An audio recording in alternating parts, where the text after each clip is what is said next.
And you mentioned, David, Henry Kissinger, and I think he first was noticed by the Rockefeller family after he wrote a very erudite work on nuclear weapons and nuclear war back in the late 1950s. Nuclear weapons and foreign policy. Right. Yes. It was then published, and from that time on, he became pretty close to the Rockefeller family. Well, he did.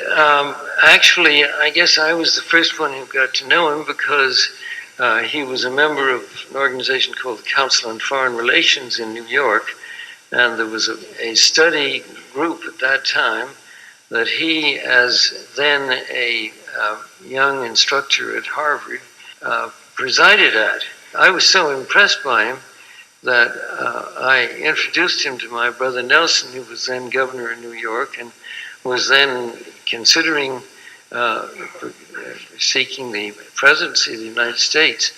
They became great friends, and actually Henry became Nelson's foreign policy advisor as long as he was in public life, and I think is one of the remarkable international statesmen in the world today. Even 30 years after he was Secretary of State, he is still asked by heads of state when he travels the world for his advice. Let me go back to the time you said when you came here, it transformed your life. Was there a course, a professor who really made that difference for you? Yes, there was one course, one seminar of Henry Kissinger, which really opened my eyes. I wasn't accepted to the seminar, but I sat in.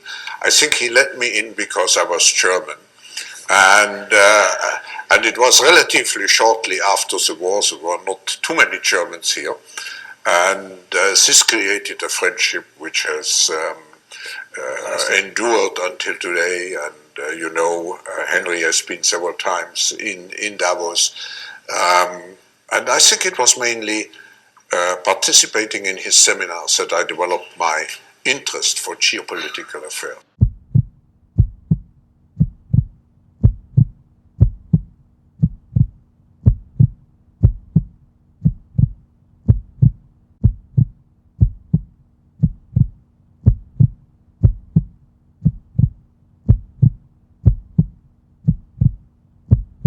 So we will see definitively a lot of anger already now, but probably increase by the end of the year. So we have to prepare for a more angry world, and I see the need for action. I see the need for a great reset.